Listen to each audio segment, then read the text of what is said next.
Bom dia, boa tarde, boa noite. E aí, como é que vocês estão? Professor Rafael aqui falando. Vamos para mais uma aulinha aqui de biologia. É, Essa aulinha agora nós vamos abordar os carboidratos. Na aulinha passada nós estávamos discutindo sobre sais minerais, né? Então a gente basicamente estávamos trabalhando com substâncias, né, que são inorgânicas e agora a gente começa a entrar nas substâncias orgânicas, né? Dando seguimento aí no nosso conteúdo. E aí a gente começa com os carboidratos, né? Vocês adoram carboidratos, que eu sei. Então, o que seriam carboidratos, né? Como já foi dito anteriormente, ele é uma substância orgânica, né? Também conhecido como hidratos de carbono, né? E aí a fórmula empírica dele, né? Geralmente vai ter esses elementos aí, CH2O, ou seja, né? Essa molécula aí de carbono e hidrogênio com 2 oxigênio. E a maior reserva de energia de todo o reino vegetal, né? Ou seja, na forma de amido, no reino animal em pequenas quantidades no sangue também, né, como a glicose e no fígado, né, nos músculos na forma de glicogênio, né? Então nós vimos aí que o carboidrato ele vai ser uma substância orgânica que ele vai ter uma função de reserva de energia. Então ele é uma molécula energética, né? Mas essa função ela é de reserva de energia, ela é principalmente no reino vegetal, né? As plantas usam aí os carboidratos. E o carboidrato ele é essencial aí para os seres vivos, né, como fonte de energia. A gente vai ver isso mais na frente, só para vocês terem uma noção. Então, exemplos de carboidratos aí. Isso aí são as fórmulas, né, estruturais aí dos carboidratos que a gente mais conhece, que é a glicose, a frutose, né, que recebe esse nome por estar bastante presente em frutas, né, e a galactose, né, que vai estar ali presente ali junto, formando ali a lactose e tudo mais. Então vai encontrar no leite, obviamente. Então, para que serve aí o carboidrato, né? Bom, o carboidrato ele tem função estrutural, né? À medida que ele pode estar presente ali na membrana celular. No caso dos vegetais, a celulose ela é um carboidrato, então ela tem função estrutural também, porque vai formar ali a parede celular das células vegetais. Né? Ele fornece energia, então ele é uma molécula energética, então o nosso corpo ele utiliza bastante o carboidrato para produzir energia. Ele é um anticoagulante, né? No caso aí da heparina. Ele também serve como lubrificante. Ele tem uma ação antigênica também. E ele vai formar aí os ácidos nucleicos, né? DNA e RNA. Então, os carboidratos eles também estão presentes aí, né, nas moléculas de DNA e RNA. Então, olha só o nível de importância que esse tipo de molécula tem para os seres vivos aí no planeta, né? E como seriam classificados os carboidratos? Os carboidratos eles vão ser classificados como monossacarídeos, oligosacarídeos ou disacarídeos, né? E polissacarídeos. O que vai mudar? Os monossacarídeos eles costumam ser formados por uma única molécula de carboidrato específica. Já os oligosacarídeos eles são formados por duas ou mais moléculas, né, de monossacarídeos, né? E os polissacarídeos são aqueles carboidratos que são formados por uma quantidade gigantesca ali de moléculas de monossacarídeos e, portanto, eles são bem complexos, né? E até mesmo difíceis de serem metabolizados ou processados pelos seres vivos. Exemplos que nós temos de polissacarídeos é a celulose e o amido. O amido, nós mesmos, seres humanos, só conseguimos digeri-lo se ele passar por um processo de pré-aquecimento. No caso, ele ser pré-aquecido. Você vai ver também, quando você vai trabalhar a questão da nutrição, que eles são chamados de carboidratos complexos, né? E esses carboidratos complexos, obviamente, eles demoram mais para serem digeridos. E por conta dessa complexidade, eles vão ficar liberando energia no nosso organismo aos poucos, né? De uma forma um pouco mais lenta.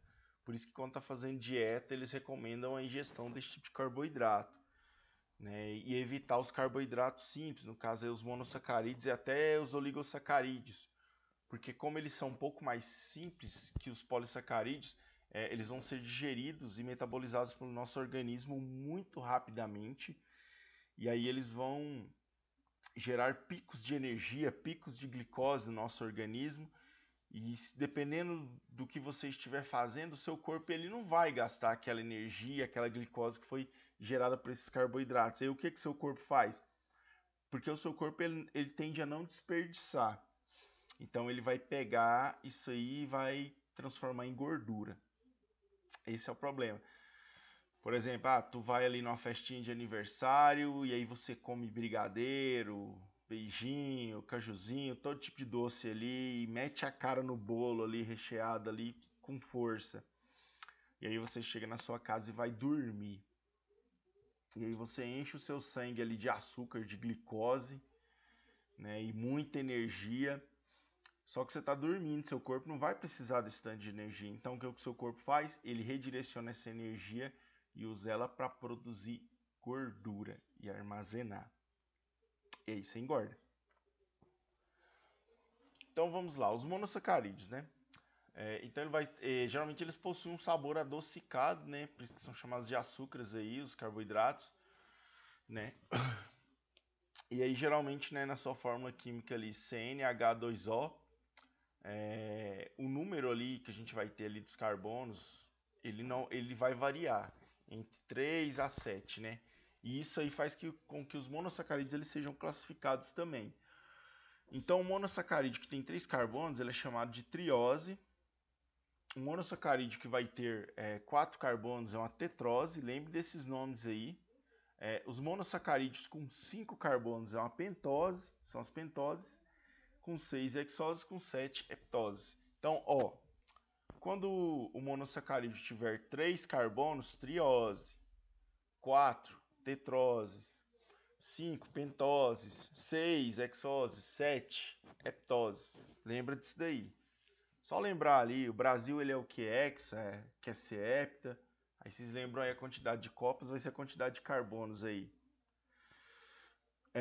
Não sofrem hidrólise, ou seja, glicose, frutose, galactose e manose. Ou seja, os monossacarídeos ou açúcares simples, eles constituem as moléculas dos carboidratos, as quais são relativamente pequenas, solúveis em água e não hidrolisáveis. O que é hidrolisável?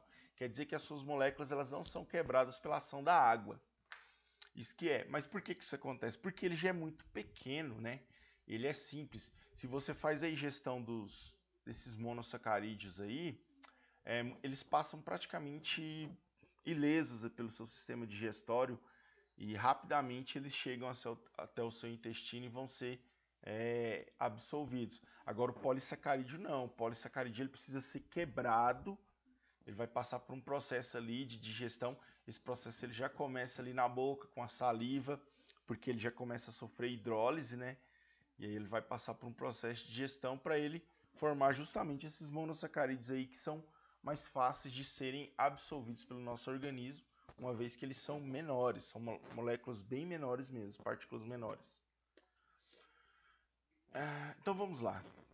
Como eu já tinha explicado para vocês, as pentoses elas são monossacarídeos de 5 carbonos. Aí um exemplo que a gente tem de pentoses aí é a ribose e a desoxirribose, que são açúcares que vão compor as moléculas de DNA e RNA. A desoxirribose ela forma uma molécula de DNA, né? Então esse D que está presente aí na sigla de DNA é por causa da desoxirribose.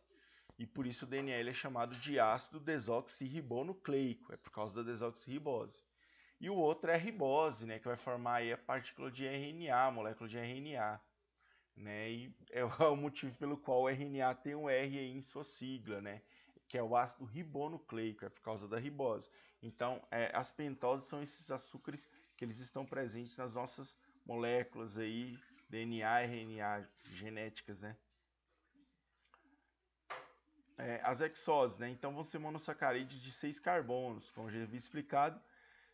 E a mais importante é a glicose. Aí nós vamos ter a frutose e a galactose também. As principais fontes de energia para os seres vivos são esses 3 carboidratos. Os outros carboidratos que nós vamos ingerir, no caso lá os oligossacarídeos, disacarídeos, ou até mesmo lá os polissacarídeos, eles vão ser digeridos até serem convertidos a esses 3 tipos aí, para serem melhor absorvidos pelo nosso organismo e usados também aí no nosso metabolismo. Então essa fonte energética é essencial para os seres vivos e também é o principal combustível da célula. Quando a célula está lá na respiração celular, e aí ela está produzindo energia, produzindo ATP lá na mitocôndria, depois a gente vai estudar aí o que são as mitocôndrias, respiração celular, aí o combustível que vai ser usado vai ser a glicose, e o oxigênio aí para estar queimando. Então nós temos aí um exemplo da glicose, C6H12O6, essa é a fórmula dela, a frutose, C6H12O6. Ah, mas é a mesma coisa, professor? A fórmula química, né, é bem semelhante, né, se você for olhar de todos eles aqui, né, porque são oligosacarídeos, mas o que vai mudar? A fórmula estrutural, você pode observar que eles têm grupos funcionais diferentes aqui, ó. Aqui tem um oxila, aqui já vai ter uma hidroxila, entendeu? E aí se você for descendo aqui, você vai ver que há diferenças aqui na fórmula estrutural. E são justamente essas diferenças aí nas fórmulas estruturais que vão fazer que elas sejam, né, moléculas diferentes aí, embora semelhantes.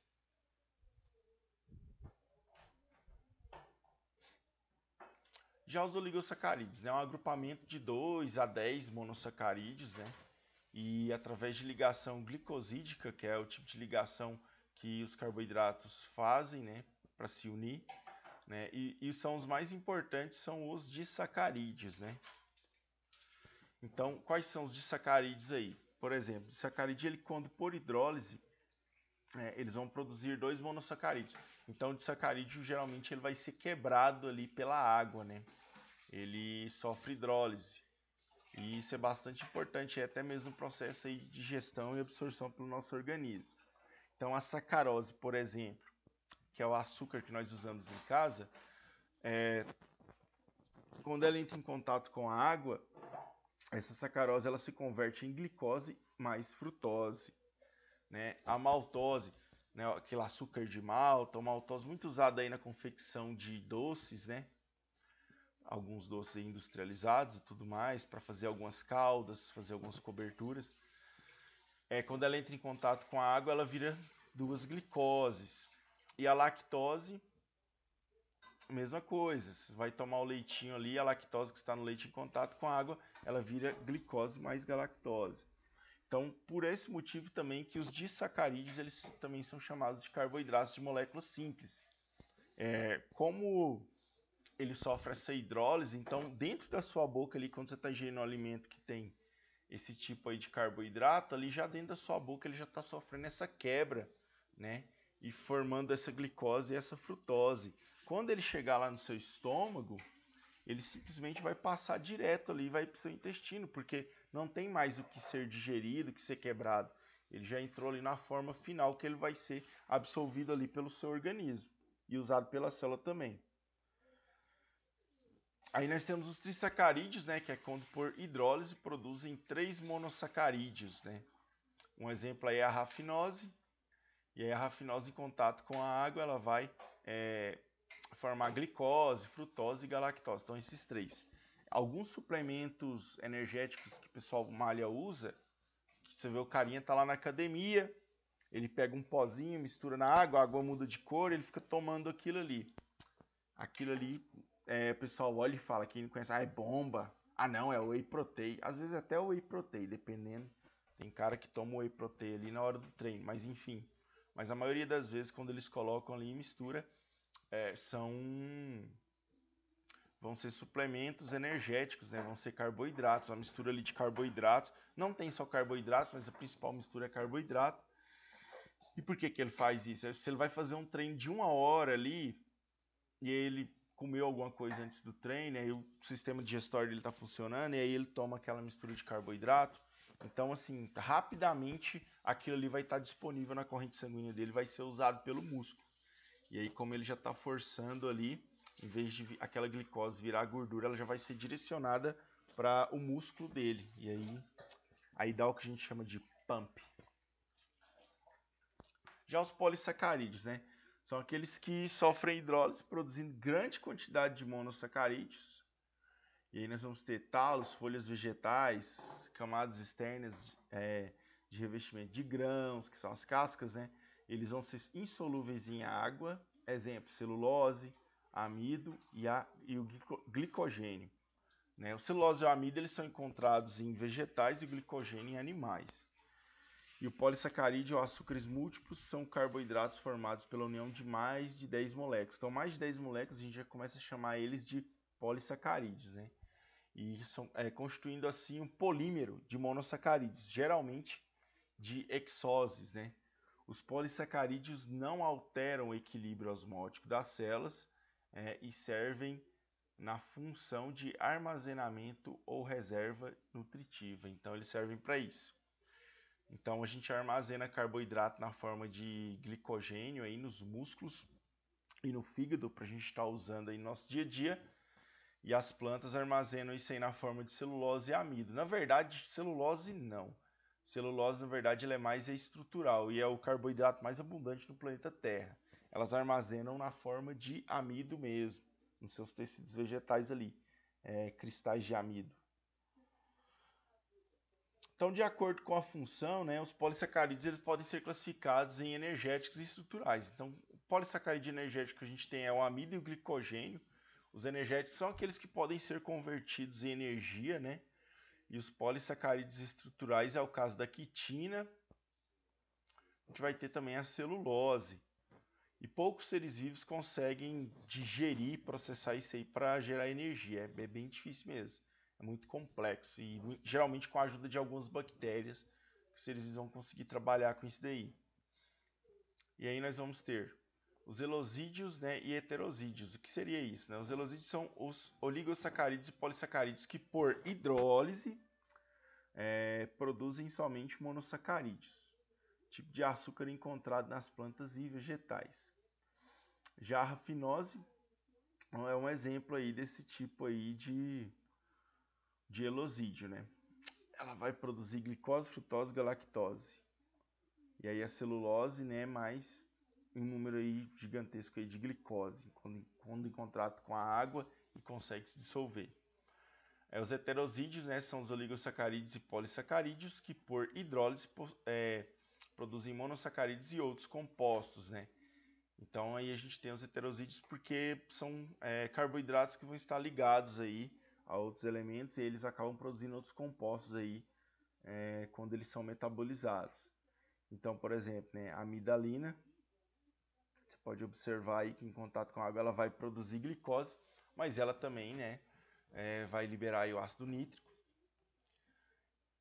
E além de liberar aí mais benzaldeídes, então ela vai liberar outros tipos de substâncias também.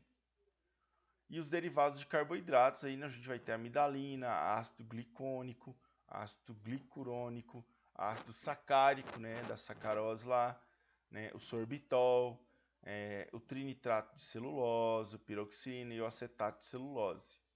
Então, são substâncias que vão derivar aí dos carboidratos. Né? Aí nós vamos ter as glicoproteínas ou glicolipídios, né?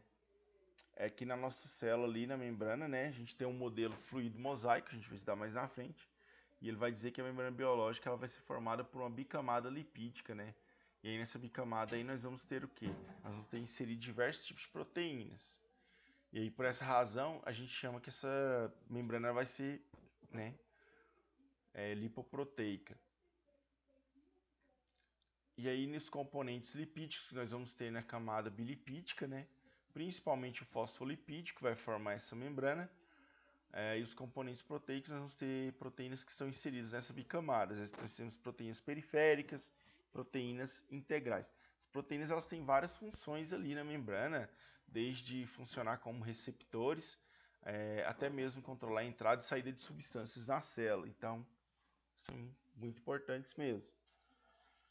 E já os componentes glicídicos, né, no caso carboidratos, que é a porção de carboidratos dos glicolipídios e de glicoproteínas, constitui o glicocálice. O glicocálice que é uma estrutura que a gente tem na membrana da célula, que é responsável pelo reconhecimento ali de outras células, de outras estruturas. E a gente vai ter o quê? Ele é chamado de glicídio ou glicolipídio porque ele tem carboidratos inseridos ali na sua estrutura. Então, mais uma função importante aí. Eu não vou entrar muito aqui agora na questão dos lipídios com vocês, porque a gente vai estudar isso aqui em outras aulas, tá bom? Então, a gente vai parar a aula por aqui, porque essa parte aqui, que senão a gente avança demais o conteúdo, a gente vai ter uma aula mais específica sobre esse conteúdo. Então, estudem com afinco, fiquem com Deus. Salam aleikum.